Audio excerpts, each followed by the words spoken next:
가끔 사람들을 만나다 보면 안산에 사는 사람을 만날 때가 있습니다. 그럼 제가 농담을 해요. 안산 땅을 제가 많이 가지고 있는데 요즘 땅값이 어떤가요? 그렇게 물어보면 그 말을 금방 알아차리고 농담인지 아는 사람도 있는가 하면 진담인 줄 알고 안산에 땅도 있으세요. 그래요. 제가 말하는 것은 안산에 있는 땅을 이야기하는 것이 아니라 사지 않은 땅, 그것을 농담으로 하는 이야기입니다. 인간에게 땅 이야기는 빠질 수가 없죠.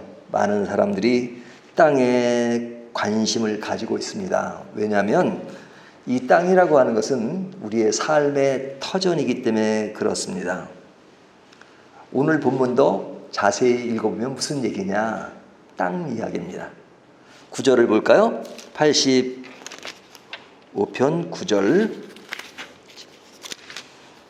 9절을 보면 뭐라고 말씀하고 있죠? 진실로 그의 구원이 그를 경외하는 자에게 가까우니 영광이 어디에 머물러요? 우리 땅에 머무르리로다. 그러죠. 또 12절을 보면 여호와께서 좋은 곳을 주시리니 우리 땅이 그 산물을 내리리로다. 여기 우리 땅이라는 말이 나오죠. 자, 이 우리 땅이라고 하는 것은 우리에게는 어디입니까? 우리에게는 대한민국이죠. 이 시편에 나오는 사람들에게 우리 땅은 어디예요? 이스라엘이죠. 가나안 땅. 그 땅을 자기들은 우리 땅이라고 하죠. 그런데 이 이스라엘 사람들은 자기 땅이 이스라엘임에도 불구하고 그 땅을 떠날 때가 많이 있었어요. 언제죠? 요셉 때에는 그의 가족들이 다 어디로 갑니까? 애굽으로 가죠. 그래서 애굽에서 얼마 동안 살게 되죠? 400년 동안 살게 됩니다. 그러니까 자기 땅을 저버린 것이죠. 그리고 세월이 한참 지나서 이제 왕국 시대가 끝나고 주전 586년에 이 사람들이 유다가 누구에게 망하죠? 바벨론에게 망하죠. 바벨론에게 끌려가서 몇 년 동안 바벨론의 포로로 삽니까? 70년을 살게 되죠. 70년 동안은 자기들이 살고 있는 그 땅을 벗어나게 되는 겁니다. 그러니까 자기 땅을 벗어나서 사는 그 시간 동안은 너무너무 힘든 시간이었죠. 나라를 잃은 서름, 그런 것이 있었습니다. 그래서 바벨론에 거주하는 동안에 그들은 뭐를 그리워했느냐? 자기 땅을 그리워했어요. 자기 땅. 그리고 뭘 그리워했죠? 성전을 그리워했어요. 그런데 재밌는 것은 그들이 왜 바벨론의 포로로 가게 되었느냐? 그 전에 자기 땅에 있을 때 우상숭배를 엄청 했습니다. 그러니까 선지자들을 통해서 우상숭배를 하지 말라, 하나님만 믿으라, 그런 메시지들을 강렬하게 전하잖아요. 근데 그들이 우상숭배를 너무 하는데 하나님께서 그들을 몽둥이로 치신 거죠. 치신 것이 어디냐면 바벨론으로 포로로 가게 한 겁니다. 근데 바벨론에 가니까 뭐가 많아요? 우상이 엄청 많죠. 그러면 이스라엘 백성들이 바벨론에 가서 우상숭배를 많이 했느냐? 그곳에 가서는 우상숭배를 하지 않았습니다. 뭐 하지 않았다는 얘기는 보이지 않는 우상에, 보이는 우상에 절하고 하는 그런 것들이 많이 없었다는 얘기예요. 그러니까 우상 소굴에 갖다 놓으니까 우상숭배를 덜하고 뭘 그리워했어요? 고국에 있을 때 하나님의 말씀이 그리워지고 그리고 자기 땅, 성전 이런 것이 그리웠던 것을 볼 수 있습니다. 자, 오늘 본문을 보면 1절부터 3절까지는 바벨론에서 돌아온 이야기를 하는 겁니다. 1절부터 3절을 볼까요? 여호와여 주께서 주의 땅에 은혜를 베푸사 야곱의 포로된 자들이 돌아오게 하셨으며, 자, 야곱의 포로된 자들이 누구예요? 이스라엘 사람들이죠. 그들이 바벨론에 끌려갔다가 돌아오게 되었다 하는 이야기입니다. 2절 주의 백성이 죄악을 사하시고 그들의 모든 죄를 덮으셨나이다. 주의 모든 분노를 거두시며 주의 진노를 돌이키셨나이다. 자, 이 이야기는 그들이 이제 돌아왔다는 이야기를 합니다. 근데 돌아온 그 땅을 뭐라 그래요? 주의 땅 이렇게 말하죠. 주의 땅에 1절 주의 땅에 그렇게 돌아와요. 주님의 땅에 돌아왔다 그러죠. 그리고 돌아온 사람들을 주의 백성 그렇게 말하죠. 그리고 주의 모든 분노에서 주의 진노에서 벗어났다 그래요. 그러니까 이 사람들이 돌아온 그 기쁨을 이야기할 때 그 모든 포커스가 어디로 향했냐면 주님, 하나님의 향해 있어요. 그러니까 이 모든 것을 주님으로 초점을 맞추고 있으면서 그 돌아온 기쁨을 이야기하는 겁니다. 너무너무 고생했던 자기 땅을 잃어버렸던 그 시간이 지나가고 이제 자기 고국 땅으로 돌아온 것을 너무너무 기뻐하는 겁니다. 그리고 이 모든 것을 하신 분은 하나님이십니다. 그렇게 이야기하는 겁니다. 근데 돌아와 보니 어떻습니까? 이제 돌아와 보니까 그리던 그 땅이 왔으니까 너무너무 좋다 그래야 되잖아요. 하지만 막상 돌아와 보니 그 땅은 너무 황폐하고 그리고 사람 살기가 너무 힘들었던 것입니다. 성전은 이미 무너져 있고 그러니까 굉장히 어려운 이야기를 하는데 그 어려운 이야기를 하는 것이 4절과 5절 이야기예요. 우리의 구원의 하나님이여 우리를 돌이키시며 우리에게 향하신 주의 분노를 거두소서. 5절 주께서 우리에게 영원히 노하시며 대대에 진노하시겠나이까. 6절 주께서 우리를 다시 살리사 주의 백성이 주를 기뻐하도록 하지 아니하시겠나이까. 7절 여호와여 주의 인자하심을 우리에게 보이시며 주의 구원을 우리에게 주소서. 자, 지금 우리에게 뭘 달라고 자꾸 이야기하죠. 그것이 뭐냐면 지금 바벨론에서 돌아온 그 기쁨을 우리가 계속 유지해야 될 텐데 지금 와보니까 그러지 못하다는 얘기예요. 그러니까 그렇다면 여전히 하나님의 진노가 우리에게 있는 것입니까? 하나님의 분노가 지금도 있는 것입니까? 하는 이야기를 합니다. 그래서 4절에 보면 주의 분노를 거두소서. 그리고 5절에 영원히 노하시며 대대 진노하시겠나이까. 여전히 우리가 이 땅에 와서 이제 평안을 누리고 기쁨을 누리고 만족할 것 같은데 여전히 힘들고 괴로고 고통스러운 이것은 무엇입니까? 여전히 하나님은 하가 풀리지 않아서 지금도 진노하시고 지금도 분노하시는 겁니까? 그러니까 6절에 주께서 우리를 다시 살려주세요. 주의 백성이 주를 기뻐하도록 하지 아니하시겠나이까. 주님 다시 살려주시고 다시 우리가 기쁨을 찾을 수 있도록 해주십시오. 그런 이야기를 하는 겁니다. 바벨론에서 나온 것 같이 우리를 새롭게 해주십시오. 그 새롭게 한다는 말을 구원으로 이야기하고 있죠. 7절에 보면 여호와여 주의 인자심을 우리에게 보이시며 주의 구원을 우리에게 주소서. 그래서 우리에게 지금 새로운 걸 달라는 겁니다. 막상 돌아와 보니까 여전히 어려운 상황에 놓여 있는데 그러니 우리를 좀 도와주십시오.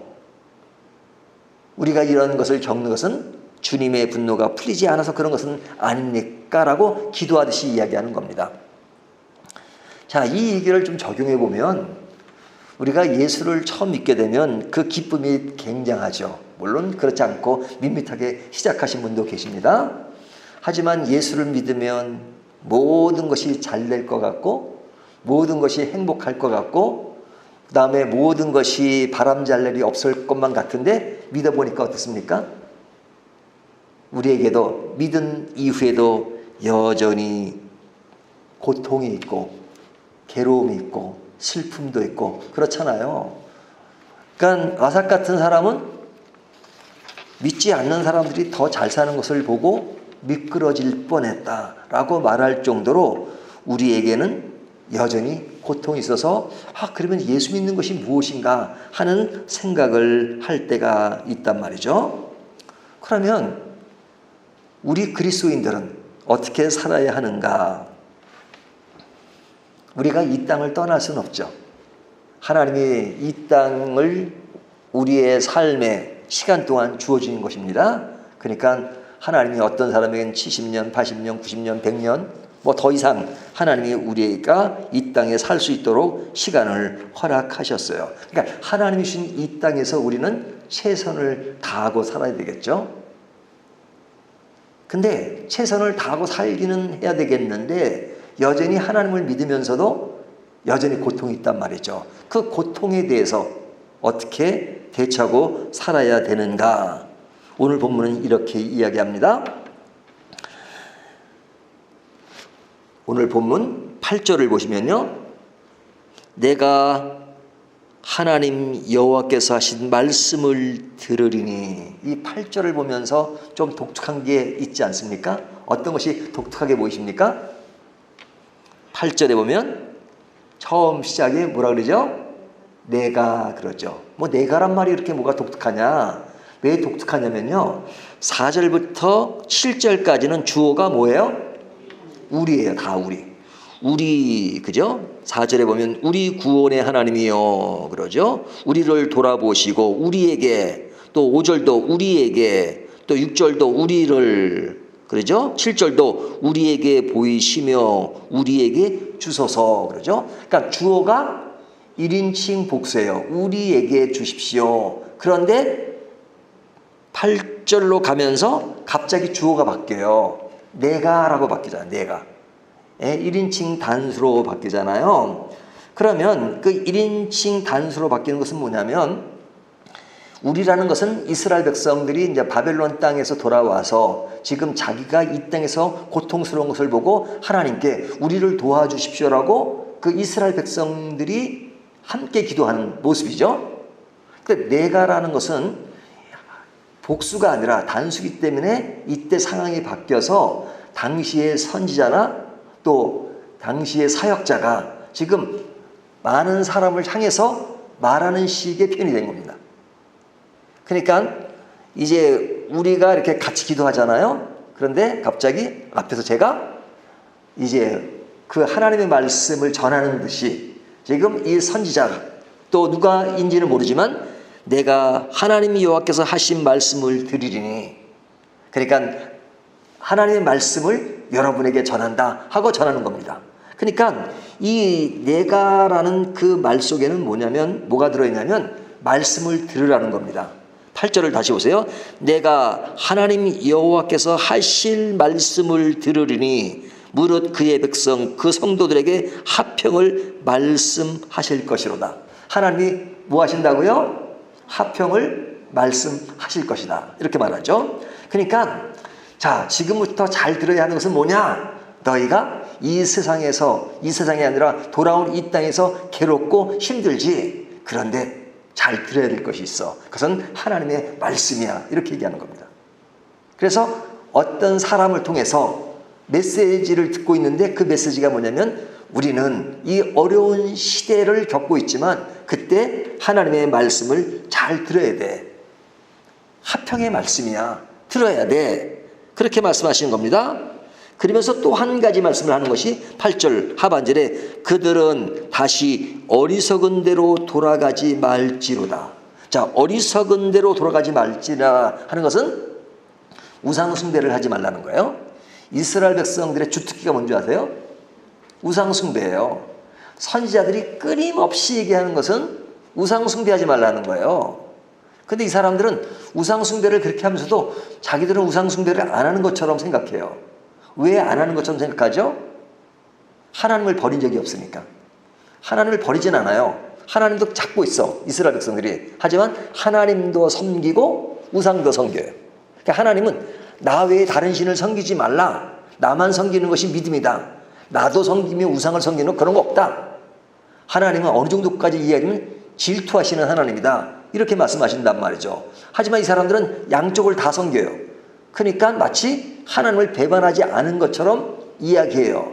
그러니까 하도 우상 숭배하니까 하나님이 그냥 몽둥이를 들어가지고 바벨론 포로 70년을 보내게 하셨잖아요.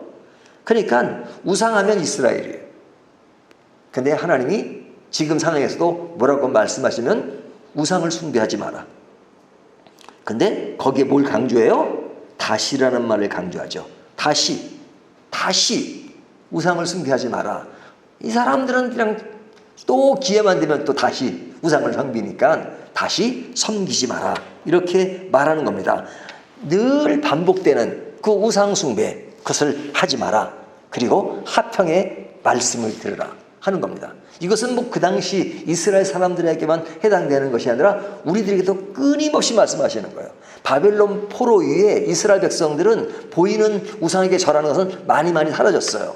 하지만 보이지 않는 우상에게 여전히 따라가고 있는 거죠. 오늘날 우리들도 믿는 사람의 모습을 지니지만 우리에게 보이지 않는 우상이 얼마나 많습니까? 돈을 더 사랑하고 명예를 더 사랑하고 권력을 더 사랑하고 내가 어떤 만족하는 어떤 것에 더 치중하는 것도 하나님보다 더 사랑하는 건 다 우상이란 말이죠.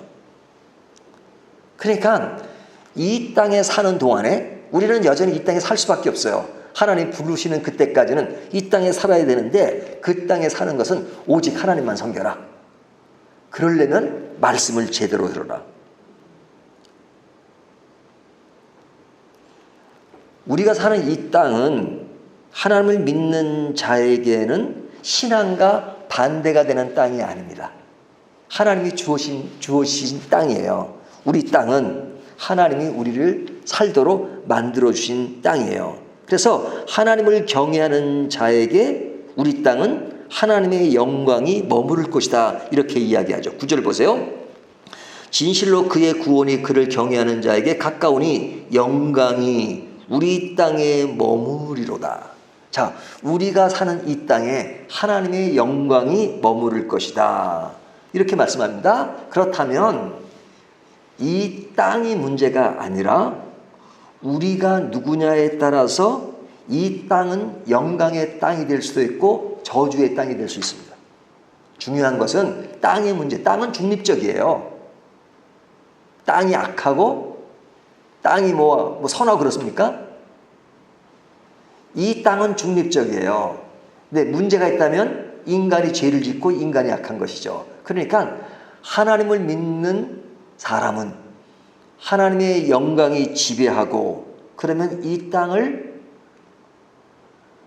하나님의 뜻 안에서 살아갈 수 있어요. 선하게 살아갈 수 있어요. 그래서 영광의 땅이 될 수 있어요. 하지만 악한 인간의 모습이라면 이 땅에서 벌어지는 악행, 그런 것이 세상을 추하게 만드는 것이죠. 그렇다면 이 세상의 땅은 추한 땅이 되는 것이죠. 그래서 하나님은 우리들에게 이 땅에 사는 동안 좋은 것을 주신다 이렇게 말씀하시죠. 12절을 보세요. 여호와께서 좋은 것을 주시리니 우리 땅이 그 산물을 내리리로다. 하나님이 좋은 것을 주시는데 어디에서? 우리가 죽고 난 다음에 천국에서. 그건 당연한 것이고 이 땅에 사는 동안 우리에게 산물을 내리로다. 그래서 좋은 것을 주시는 것이다. 이렇게 말씀하고 있단 말이죠. 그러니까 우리가 사는 이 땅에 하나님은 좋은 것을 주신대요. 그 좋은 것이 뭐냐? 9절부터 보면 진실로 그의 구원이 그를 경외하는 자들에게 가까우니 영광이 우리 땅에 머무리로다. 10절 인애와 진리가 같이 만나고 의와 화평이 서로 입맞췄으며 같이 만나고 입맞춘다는 것은 같은 의미죠. 그러니까 인애와 진리 어디에서? 우리가 사는 이 땅에서. 그리고 의와 화평이 서로 입맞추며 진리는 땅에서 솟아나고 의는 하늘에서 굽어보도다. 이 시편은요 자꾸 제가 해석을 안 하려고 노력을 해요. 웬만하면 분석을 안 하려고 노력하는 것이 뭐냐면 이 시는 기도하는 사람의 감성이 묻어 있어요. 그래서 저는 이 시편 같은 경우는 좀 동양 신학자들이 좀 썼으면 좋겠다 그런 생각을 할 때가 있어요. 왜냐하면 서양 사람들은 기본적으로 분석적인 사람들이에요. 저도 되게 분석적인 측면이 있어서 자꾸 그것을 벗어나려고 하는데 시편을 읽으면서 그 감성에 젖으려고 애를 써요. 그러니까 제가 굳이 일일이 다 해석을 안 합니다. 그렇지만 이 땅에 사는 동안에 하나님께서 우리에게 의와 진리와 화평과 영광과 이런 것을 우리에게 가득 채워주신다고 말씀하고 있죠. 누구에게? 하나님을 믿는 자에게. 그러니까 이 세상을 원망할 수가 없어요. 이 세상은 원래 그런 거예요. 하지만 우리가 어디를 향해 있느냐에 따라서 우리의 삶은 영광스럽게 살아갈 수 있고 그렇지 않을 수 있다는 거예요. 우리가 성경을 보면 세상을 본받지 말라 그러잖아요. 그 본받지 말라는 것은 세상의 그릇된 가치관을 본받지 말라는 거예요. 하지만 다르게 말하죠. 세상의 빛과 소금이 되라 하는 것은 우리가 그리스도의 영향을, 그리스도의 가치관, 하나님 나라의 가치관을 이 세상에서 보이고 적극적으로 살라는 거죠. 그래서 그리스도인은 이 세상을 등지고 소극적으로 사는 것이 아니에요. 굉장히 적극적으로 살아요. 일도 열심히 해야 되고, 공부하는 학생이면 공부도 열심히 해야 되고, 열심히 해야 돼요. 하지만 그리스도의 영향을 발휘하고, 그리스도의 빛을 발휘하고, 소금의 역할을 하면서, 그래서 세상에서 사는데, 이 세상은 다 보이는 것들이잖아요. 보이는 것 대부분. 하지만 우리는 보이지 않는 세상을 더 추구하고 사는 겁니다. 보이지 않는 세상이 어디예요? 하나님의 나라. 우리의 소속은 하나님 나라예요. 이 세상에서 우리는 나그네처럼 살지만 하나님 나라의 가치관, 영광을 가지고 이 세상을 살기 때문에 이 세상을 바라보면서 끌려가는 삶을 사는 것이 아니라 이끌어가는 삶을 살아가는 겁니다. 그래서 기독교인이 많은 영향을 미쳐야 돼요, 사실은. 옛날에는 우리 한국교회가 그랬어요. 근데 지금은 자꾸만 어떤 세속에 물들어가고 끌려가는 것은 너무너무 안타까운 일이죠. 왜 그래요? 세상에 있는 이 땅에 지배를 당하기 때문에 그래요. 하지만 성경은 이 땅은 하나님이 주셨지만 지배를 당하지 않는 것은 결국 누구에게 있느냐? 땅의 문제가 아니라 우리의 신앙의 문제가 있다. 우리 이 신앙의 문제는 결국 항상 말씀에 깊이 들어가서 늘 하나님의 말씀을 듣고 그리고 우상 숭배하지 말고 오직 하나님만 숭배하고 그리고 하나님 나라의 가치관을 가지고 이 세상을 살아간다면 이 세상은 괴롭고 고통스러운 땅이 아니라 우리의 삶을 기쁘게 살 거다. 왜? 우리가 사는 이 땅에 하나님의 영광이 가득 차 있기 때문에 그런 것입니다. 오늘 이 말씀 생각하면서 오늘도 하나님의 영광으로 가득 찬 우리의 삶의 터전이 되시기를 주님의 이름으로 축원합니다.